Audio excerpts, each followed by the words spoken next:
Welcome back to They Did What? Your source for the internet's craziest, most entertaining stories, where I go over them, analyze them, and most certainly make fun of them. Today, I'm going to go over a story which is titled 33 Years Tossed in the Trash, and a shout out to AM for sending in this story. And guys, this story is actually coming secondhand from a friend of a guy who definitely was quite creative in getting even with his wife, not to mention her lover, after finding out that his wife of 33 years is having an affair with her boss. Talk about a cliche. And not only does this guy come up with a clever way of getting even with her, making her look like a fool publicly, but also helps him come out well in the divorce. So for you guys that like a good revenge story, a guy being clever and planning things out well, you'll appreciate this one. So it starts off, says here, last month, a friend of mine needed to get something off his chest. We were outside with a fire, having some drinks, and he relived a very painful end of his marriage story to me. I mostly just listened to him talk. By the end of the story, I asked him if he wanted me to put his story to words. He thought about it for almost a full minute before responding, "Yes, please do." Just in case anybody else goes through something similar, so here is Brian's story. Okay, again, this is coming from his friend. Not everybody's on Reddit. Brian met his wife Jen in college through a mutual friend. The attraction was almost instant. They dated for several months, moved in together, and eventually they both graduated and ended up getting married. They moved in after a few months. Smack! God's sakes, Brian. Jobs, careers, and houses in the suburb, raised two girls who are now finished with school and have families of their own. Brian was looking forward to enjoying retirement soon and rekindling his love for Jen. Life had its ups and downs for both of them, and their sex life suffered a bit, as it does in most couples, as is the cliche. However, he hoped to turn that all around when he told Jen about being able to retire earlier than previously thought. Brian had reached a buyout deal for exotic car restoration shop. In other words, his business. Okay, cool. Retiring early, a little bit early in his 50s. As he was not needed at the shop, he decided to surprise Jen with a night out at her favorite restaurant. He even grabbed roses before heading home. He was quite excited, and it was palpable until he pulled into his driveway. Upon entering his house, he called out to Jen, but there was zero response. He went room to room looking for her, and then he remembered the Life 360 app Jen made him and their two daughters install several years back. Upon opening up the app, it showed clearly that Jen was at home. At least her phone was. Okay, she's not there, the car is not there, but the phone's there? Well, obviously she has that app on the phone. So he called Jen's cell and heard a buzzing coming from the upstairs bathroom. Sure enough, sitting there on the bathroom sink was Jen's iPhone. What woman in today's world leaves their phone behind? Unless it's intentional. Now, to say that it was highly unusual would be a massive understatement. Her phone was basically an extension of Jen's hand. She never ever went anywhere without it. One could almost say she was addicted to her phone. If she's addicted to her phone and never goes anywhere without it, then something's up. Unless, with that app on there, she's deliberately leaving it behind. Brian started to get worried. He could not find Jen's purse, and her car was gone from the garage.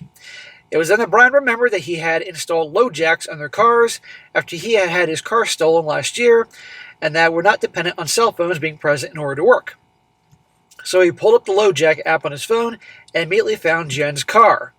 It was parked in a neighborhood not 15 minutes away, and it had been there for over 2 hours. Okay, so her phone has a tracking app, whatever the hell that 360 thing is. The daughters have it, she has it. So obviously that he would be able to find out where her phone is. But her car is gone, and her car is in some place for 2 hours because the LoJack tells it. Gee, connect the dots here. The funny thing about paranoia is there is often reason for it. Jen had been very protective of her phone lately. She even changed the password on it, and Brian knew this because he tried to open her phone one time as soon as he found it on the bathroom counter. So he grabbed his keys and headed off to find Jen's car, and hopefully it's her as well. While en route, he called his friend James and asked him to do a search online for the address. James had the information in less than a minute. The house belonged to a one Dr. Howard Daniels, the same Dr. Daniels who's Jen's boss at the clinic that she worked. Doing the boss, huh? Yeah, I don't think she's doing paperwork or something like that. And this is the guy that's happy he's retiring early because somebody's going to buy out his business.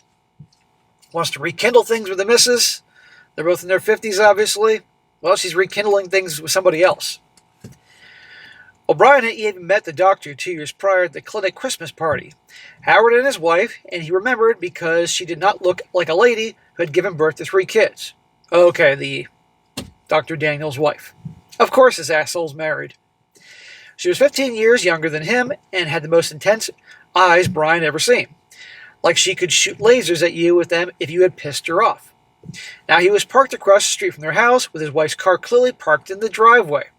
How stupid is that? Unless this guy's wife is away somewhere on vacation or what, she's literally parking right in the driveway of her boss that she's hooking up with. You think neighbors aren't going to gossip about that? O'Brien could not believe that Jen was cheating on him with her boss, a very married man no less. Just when his head had him believing that must be some other explanation, out came Jen and Dr. Daniels. They were laughing, holding hands, and shared a very platonic kiss. Again, where are the neighbors? Unless the house is way back, but clearly not since he's parked across the street can see this. These people are just either they're drunk or they're so full of themselves that they can't get caught. The same kind of kiss that Brian thought was reserved just for him. He quickly opened up his camera app and snapped at least half a dozen photos before leaving. Very smart. Could be very tempting of him to start honking the horn and going up there and kicking the guy's butt. He kept his cool. Well, Brian got home almost 10 minutes before his wife did. Upon entering the house, Jen almost dropped her purse, surprised by Brian's presence in the living room. He'd parked around back, and Jen did not see his car. As hard as it was, Brian acted completely normal as Jen went about talking about her day that she did not have. He even caught several wisps of the lingering smell of recent SCX. Man, that takes a hell of a lot of discipline to keep your cool, something like that going on.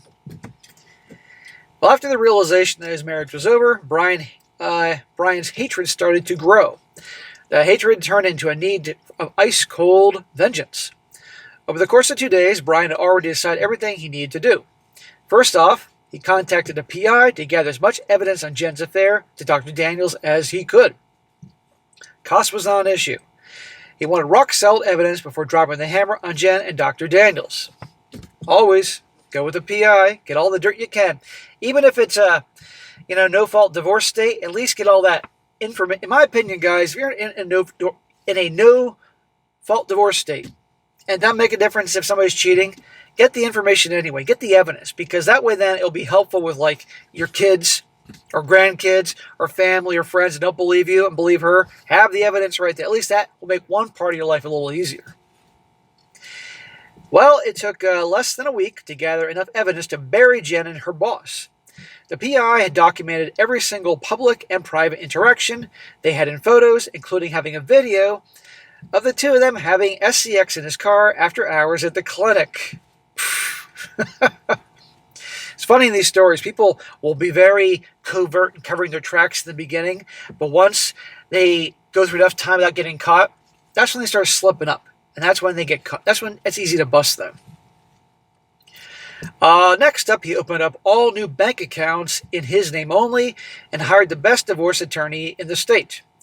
He informed his attorney of his impending shop sale, and he wanted to make sure Jen did not get a single dime of that sale. Well, that could complicate things. I mean, if they're married, he sells it while they're still married, unless they can use other things as leverage. Since the kids had all grown up, and the fact that Brian did not want a single thing, including the house, he was sure he could swing an ironclad divorce through the courts. Infidelity was frowned upon by the courts by most judges. Well, that's nice, but is it an at-fault divorce state or not? But then I guess, who knows? Whatever. Once Brian's attorney had filed the paperwork, it fell to him to enact the rest of his plan. Jen's birthday was coming up, and her friends at work were throwing a huge party at their favorite bar. Jen even slipped up and said that Dr. Daniels and his wife would be attending. He decided that would be the perfect place to let his wife know he was divorcing her.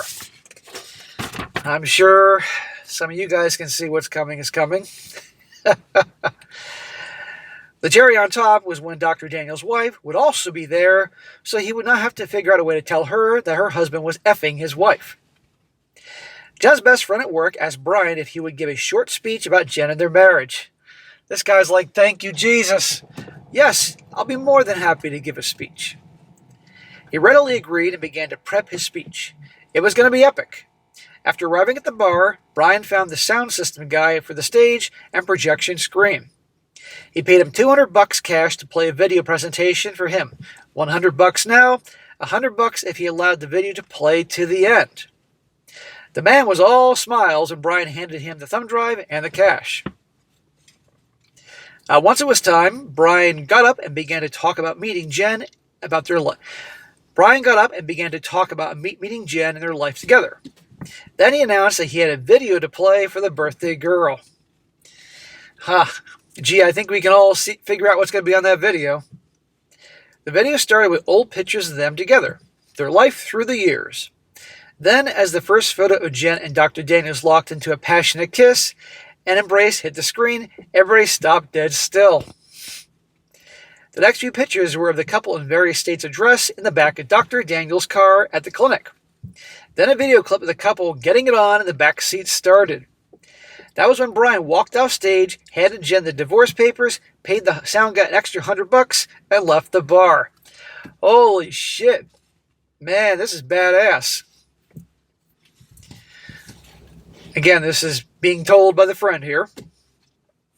Brian got to his car, turned off his phone, and drove off to his new studio apartment that he had rented until the sale of his shop was complete. Apparently, Dr. Daniels' wife did not react too well to the photos and video. He is now up to his ass in his own divorce. He had temporarily closed his clinic in order to deal with Brian going scorched earth. When he reopened, it was without Jen, of course. Several days post-birthday party, Brian finally turned his phone back on, and his notifications showed well over 70 missed calls with voicemails, ranging from rage to crying, and everything in between. Text messages were a unique mix of Jen's friends, and even from several from Dr. Daniels, soon-to-be ex-wife, thanking him for exposing them in such a public way. I think our guy here needs to bang Dr. Daniels' soon-to-be ex-wife if she's remotely attractive. Just, why not? She also said that it provided he violated the morality clause of their prenup, and he would now have to pay her well over 70% of his financial holdings, and even have to give up a majority share of his clinic to her. Holy crap. Why did this moron agree to those terms? That's a terrible deal. And he agreed to that. And if he's and there's no way this isn't his first rodeo being a cheater. As for Jen, she was forced to forfeit any claim to the sale of Brian's shop in order to keep the marital home and furnishings. Hey, there you go. He doesn't want the home, and he doesn't want her to have anything from the business, the proceeds of it. Fine. Well, she ended up losing most of their shared friends, as well as most of her work friends due to the infidelity. Jen did spend almost half a year trying to get Brian to take her back, to no effect. Of course, because she was going to be wiped out. I mean, she'd had the house, but I willing to bet you she probably didn't have a whole lot of savings, and if she did, would probably piss it away. I'm so sorry. And to make matters worse, both of their daughters had shunned their mom for cheating on their dad, as would any good daughters. Well, Brian now has a home with a wraparound porch in the countryside with a lake and a large metal building where he restores old cars on his own time. He says that he will never again move a woman into his home. His new piece is his home, his shop, and his small handful of friends. The end. Well, there you go. That's a pretty good revenge story there. And notice a lot of these guys, when they finally get divorced, if they can, they typically relocate to the country. They don't need a big McMansion, just something relatively simple, place in the country, in nature, in the wilderness, away from people, away from bullshit. That's what all guys, as they get older, want. But anyhow, that's a pretty good revenge there. And, I've covered lots of stories. People can debate back and forth whether they're real or not. This is coming secondhand, so I do realize that. But it's pretty darn good. And I've heard stories that I'm darn sure were real, and they came secondhand. So who the hell knows? But anyhow, good job on this guy. And again, he's in his 50s. And this ex, a lot of times this happens, and then they beg for the husband to take them back, and they don't, and then they're screwed. Even if they get the house and a bunch of money, they typically piss it away on BS. So anyhow, good revenge story there. All right, guys, that's it for today. Be sure to comment down below. Let me know what you think about this. And, guys, you find a good story you want me to cover, send it my way, strongsuccessfulmale@gmail.com. And if it's a good story, I'll definitely cover it. And be sure to like the video, share it with your friends, and subscribe. And I'll catch you next time.